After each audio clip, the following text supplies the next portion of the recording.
जोङो उदालगुरि डिस्ट्रिक्टनि इउनाइटेड फरामनि जानानै जों गासै रायजो राजाखौ बेखौनो फोरमायनो गाबदों दि गावबा गावनि फिसाफोरखौ जाहाथे उन्दै बैसोआव ओरै गिदिंलाबायनाय बेफोरखौ जाहाथे नोजोर होयो।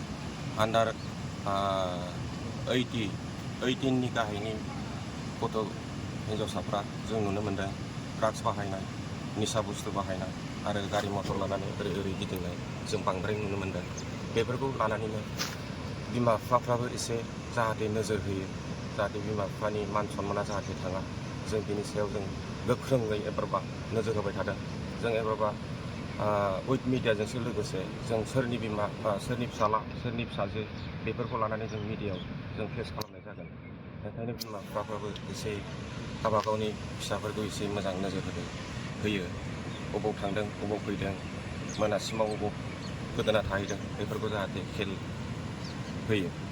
बेनि थाखाय जों गासै उदालगुरि इउनाइटेड एक्स एनडिपि फरामनि जानानै जों गासै रायजो राजासिम जों गुरैयै खावलायहरनाय थाबाय।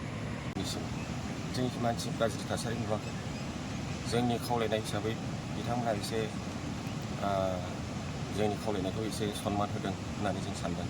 नाथाय एबारबा सेकेन्ड बार जोङो उइथ मिडियाजों लोगोसे जों सार्भे खालामनाय जागोन।